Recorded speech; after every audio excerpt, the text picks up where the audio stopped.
नमस्कार. ऑफिस मोटिवेशनच्या दुसऱ्या भागामध्ये आपल्या सर्वांचं स्वागत आहे. आपण पहिल्या भागामध्ये पाहिलं होतं की चिठ्ठी सचिव सभेसंबंधीची जी कार्य आहे त्याच्यामध्ये आपण नियामक सभा म्हणजे काय ते पाहिलं. नियामक सभा, वार्षिक सर्वसाधारण सभा आणि या सभेसंबंधी चिटणीसाची जी काही कार्य आहे ती आपण आतापर्यंत पाहिलेली आहे. आता आपण या भागामध्ये विशेष सर्वसाधारण सभा आणि बाकीची माहिती पाहणार आहोत.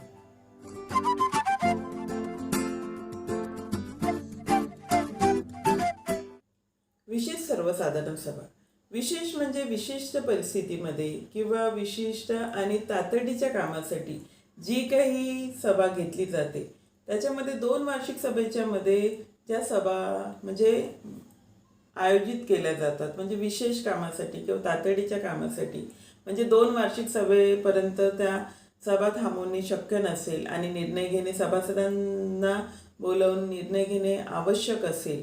जसं आता कोविड आलेलं आहे, कोविडमध्ये काही निर्णय घेणे आवश्यक होते तेव्हा त्याच्या संबंधीच्या सभा आयोजित करण्यात आल्या आणि कोविडविषयीचे काही निर्णय घेण्यात आले. तशाच प्रकारचे या काही तातडीच्या कामासाठी कंपनीच्या आणि विशेष कामासाठी अशा विशेष सर्वसाधारण सभा बोलविल्या जातात. आणि या सभेमध्ये ही सभा जी असते विशेष सर्वसाधारण सभा पुढे ढकलणे जर शक्य नसेल कारण की त्याच्यावर सभासदांकडून काही निर्णय घेणे मंजूर करून घेणे आवश्यक असेल तर अशा प्रकारच्या विशेष सर्वसाधारण सभा आयोजित केल्या जातात. ही सभा घेण्यामागचा उद्देश हा असतो की कंपनीच्या घटनापत्रकातील नाव कलमामध्ये स्थान किंवा उद्देश कलमामध्ये बदल करणे हा एक उद्देश असतो. तसेच कंपनीच्या नियमावलीमध्ये बदल करायचा असेल तरी देखील ही विशेष सर्वसाधारण सभा बोलविली जाते. कंपनीचे जर ऐच्छिक विसर्जन करायचे असेल तर विशेष सर्वसाधारण सभा बोलविली जाते. तसेच हिशेब तपासणीची मुदत संपण्याआधी जर त्याला कामावरून किंवा पदावरून काढून टाकायचं असेल तरी देखील अशा प्रकारची विशेष सर्वसाधारण सभा बोलविण्यात येते. याच्यामध्ये कंपनी कायदा 1956 नुसार 169 यानुसार ही विशेष सर्वसाधारण सभा बोलविली जाते. विशेष सर्वसाधारण सभेसंबंधीच्या कंपनी कायद्यातील तरतुदी आता आपण पाहणार आहोत. संचालक मंडळाकडून विशेष सर्वसाधारण सभा बोलविण्यात येऊ शकते किंवा सभासदांच्या मागणीप्रमाणे संचालक मंडळाकडून 45 दिवसात किंवा एकूण भागभांडवल सभासदां जे सभेची मागणी करतात त्यांचे भागभांडवल 1 भागभांडवल त्यांचे असणे आवश्यक असते किंवा त्यांना 1 जर भागभांडवल नसेल तर 1 कंपनीमध्ये त्यांचे मताधिकार असणे आवश्यक असते. अशाच व्यक्तींना विशेष सर्वसाधारण सभा बोलविता येते. मागणी करणाऱ्या सभासदांकडून 45 दिवसात संचालकांनी सभा न बोलवल्यास सभासद पुढील 45 दिवसात म्हणजे 90 दिवसाच्या आत ही विशेष सर्वसाधारण सभा घेऊ शकतात. नॅशनल कंपनी लॉ ट्रिब्युनलकडून म्हणजेच नॅशनल कंपनी लॉ ट्रिब्युनलकडून एखाद्या संचालकांच्या किंवा सभासदांच्या मागणीनुसार विशेष सर्वसाधारण सभेची मागणी केल्या जाऊ शकते. विशेष सर्वसाधारण सभा कंपनी गरजेनुसार वर्षातून कितीही वेळा बोलवू शकते. वर्षभरामध्ये आवश्यकता जेव्हा पडेल तेव्हा विशेष सर्वसाधारण सभा बोलवली जाऊ शकते. या विशेष सर्वसाधारण सभेची सूचना प्रत्येक सभासदाला 21 दिवस अगोदर देणे आवश्यक असते आणि त्या सभेच्या सूचनेबरोबरच स्पष्टीकरणात्मक निवेदन देखील पाठविणे आवश्यक असते की ही सभा कशासाठी बोलवण्यात आलेली आहे. या सभेसाठी गणसंख्या ही खाजगी कंपन्यांसाठी 2 व सार्वजनिक कंपन्यांसाठी 5 गणसंख्या नियुक्त कंपनी कायद्यानुसार आवश्यक केलेली आहे. सभा तहकूब होण्यासाठी सभा सुरू होण्याच्या अर्धा तास आधी गणपूर्ती पूर्ण झाली असली पाहिजे. जर गणपूर्ती पूर्ण झाली नाही तर सभा तहकूब न करता ती सभा रद्द करण्यात येते. सभा न बोलवल्यास संचालकांनी मागणीपत्र दाखल केल्यानंतरही सभासदांकडून दाखल झाल्यानंतरही संचालकाने जर ही विशेष सर्वसाधारण सभा जर बोलवली नाही तर त्याच्यासाठी सभासद ही विशेष सर्वसाधारण सभा बोलवू शकतो. पण या सभेसाठी येणारा जो काही खर्च असतो तो सभासद कंपनीकडून वसूल करीत असतो आणि कंपनीनंतर ही सभा न बोलवल्याबद्दल जो काही खर्च येत असेल तो दोषी व्यक्तीकडून घेत असतो. अशा प्रकारे ही विशेष सर्वसाधारण सभेच्या काही तरतुदी दिलेल्या आहेत त्या आपण इथे पाहिलेल्या आहे. विशेष सर्वसाधारण सभेसंबंधी चिटणीसाला काही कामे पार पाडावी लागतात. सभा सुरू होण्यापूर्वी चिटणीसाला पुढील कामे पार पाडावी लागतात. एक तर त्याला संचालकांची सभा घेऊन त्याच्यामध्ये त्या सभेमध्ये येणारा विषय कोणता आहे त्याच्याविषयी चर्चा घडवून आणून सभेचा दिवस ठरवावा लागतो. सभेचा दिवस, दिनांक, वेळ आणि स्थान निश्चित करून ती सभा निश्चित करावी लागते. त्यानंतर सभेची सूचना. सभासदांना सभा होण्यापूर्वी 21 दिवसाच्या आधी सभेची सूचना मिळाली पाहिजे. सूचनेबरोबरच त्याला विशेष सर्वसाधारण सभा कशासाठी बोलवण्यात आली याच्याविषयीची देखील एक सूचनापत्र त्याच्यासोबत त्याला सभासदांना मिळालं पाहिजे. चिटणीसाला इतर व्यवस्था देखील करावी लागते. सभेसाठी त्याला सभेचं नियोजन करणे, बैठक व्यवस्था करणे, त्याच्यानंतर चहा पाण्याची सोय करणे, नाश्त्याची सोय करणे इत्यादी सोयी देखील चिटणीसाला सभेपूर्वी पार पाडाव्या लागतात. विशेष सर्वसाधारण सुरू असताना चिटणीसाला काही कामे पार पाडावी लागतात. एक तर त्याला गणसंख्या आजमावणे, म्हणजे सभेसाठी आवश्यक असलेली गणपूर्ती झाली आहे की नाही ते त्याला पाहावं लागते आणि अध्यक्षाला ते कळवावे लागते. नंतर जे सभेसाठी उपस्थित असणारे सगळे सभासद आहे त्यांची उपस्थिती पत्रकामध्ये त्यांच्या सह्या घेऊन त्यांची उपस्थिती नोंदवावी लागते. सूचनेचे व कार्यक्रम पत्रिकेचे वाचन चिटणीसाला करावे लागते. जी माहिती उपलब्ध आहे ती माहिती अध्यक्ष व सभासदांना वेळेवर उपलब्ध करून देणे ही देखील कामे चिटणीसाला पार पाडावी लागतात. जे काही कामकाज सभेचं चालू असते त्या कामकाजाचे टिपणे ठेवणे हे आवश्यक असते, कारण की त्या टिपण्यावरूनच इतिवृत्त तयार केले जातात. जर सभासदांनी मतनोंदणी करून जर आपली मते मांडण्याचा अधिकार मतं मांडण्यासाठी मतनोंदणीची मागणी केली असेल तर तशा प्रकारची व्यवस्था चिटणीसाला पार पाडावी लागते आणि सभासदांची मतनोंदणीनुसार मते नोंदवावी लागतात. अशा प्रकारे सभा चालू असताना ही कामे चिटणीसाला पार पाडावी लागतात. सभा संपल्यानंतर चिटणीसाला सभेमध्ये जे काही निर्णय घेतलेले असतात त्या निर्णयानुसार त्याच्या सभेत झालेल्या कामकाजाचे इतिवृत्त सादर करावं लागते. ते इतिवृत्त तयार करून त्याला त्या सभेत घेतलेल्या कार्यक्रमाची किंवा जे काही निर्णय घेतलेले त्याची अंमलबजावणी चिटणीसाला करावी लागते.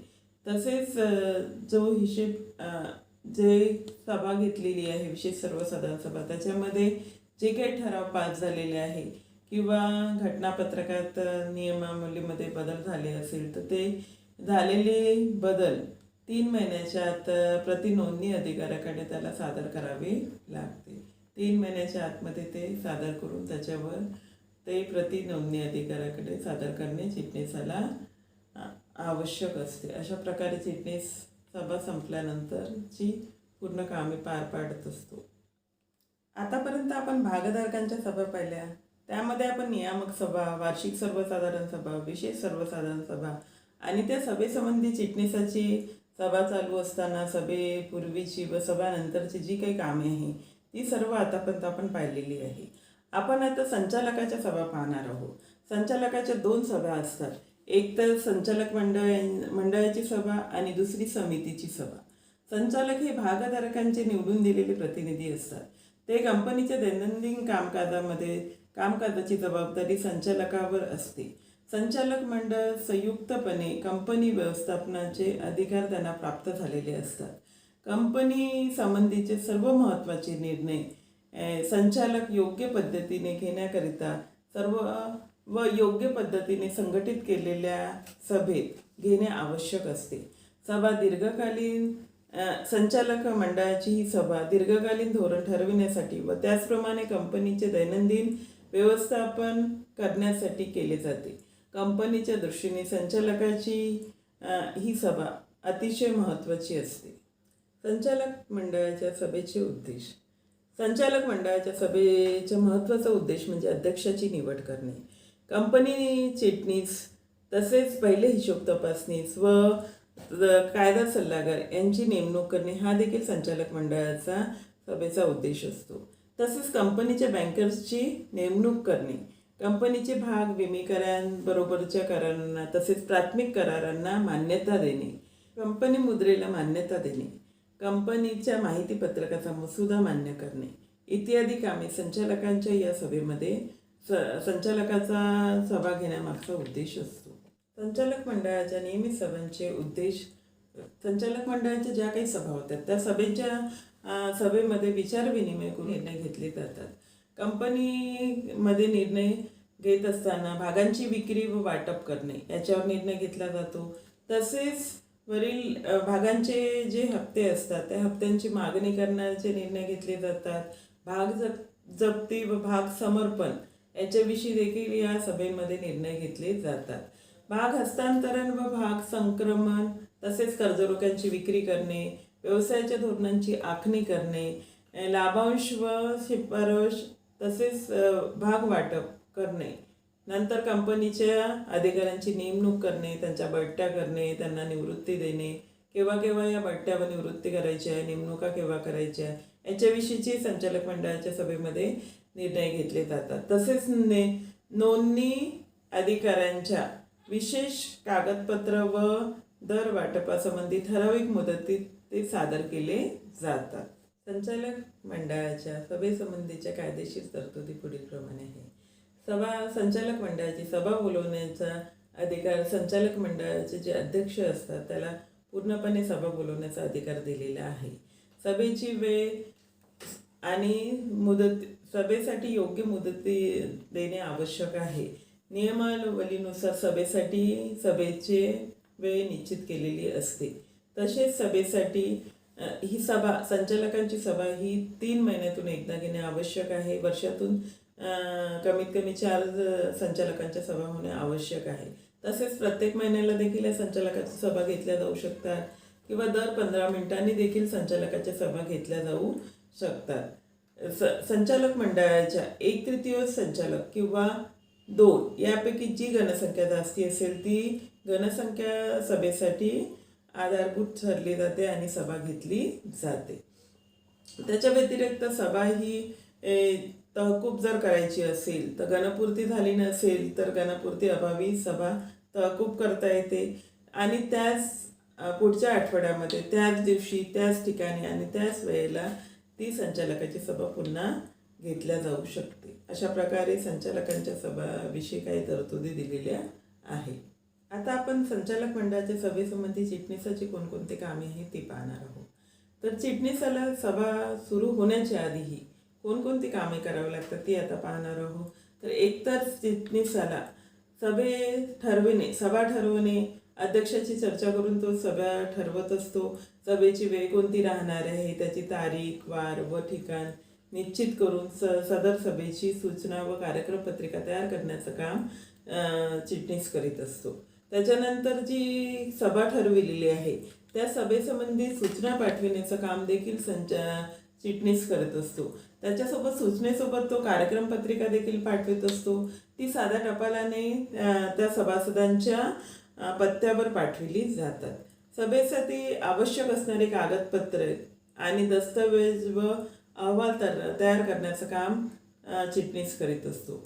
तसेच सभागृहाची तयारी करण्याचं काम देखील चिटणीस करत असतो. कारण की सभासाठी आवश्यक असणारं जे काही हॉल असेल त्या हॉलची व्यवस्था करणे, सभासदांच्या बसण्यासाठी बैठकीची व्यवस्था करणे आणि सभासदांना आवश्यक असणाऱ्या ज्या काही सोयी सुविधा असतात त्यांच्या देखील व्यवस्था करण्याचं काम चिटणीस करीत असतो.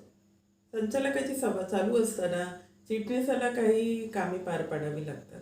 चिटणीस हा सभा चालू असताना संचालकांची जी सभा आहे त्याच्यामध्ये गणपूर्ती झालेली आहे की नाही ते आजमावतो आणि ती संख्या बरोबर असल्याची गणपूर्ती झाल्याची माहिती संचालकाच्या अध्यक्षांना देत असतो. आणि जे काही गणसंख्या आहे ती हित संबंधित नसलेल्या संचालकांची आहे ही देखील ती माहिती संचालकांना तो देत असतो. उपस्थिती पत्रक जे असते त्या उपस्थिती पत्रकामध्ये सह्या घेण्याचं काम चिटणीस करीत असतो. इतिवृत्ताचे वाचन करत असतो. म्हणजे मागील सभेचा जो काही इतिवृत्त असतो त्याचं वाचन करण्याचं काम चिटणीस करीत असतो. नंतर त्या संचालक मंडळाच्या सूचनेनुसार माहिती आणि कागदपत्रे त्यांना आवश्यक असणारी त्यांना पुरवण्याचं काम चिटणीस करीत असतो. चिटणीस जी काही सभा होत असते त्या कामकाजाचे टिपणे घेण्याचं काम करीत असतो आणि जे काही भत्ते आहे ते भत्त्याचं वाटप करण्याचं काम देखील चिटणीस करीत असतो. संचालकाची सभा संपल्यानंतर चिटणीसाला काही महत्त्वाची कामे पार पाडावी लागतात. सभा संपल्यानंतर चिटणीसाला इतिवृत्त तयार करावे लागते. इतिवृत्तावर अध्यक्षांची सही घेणे त्याला आवश्यक असते.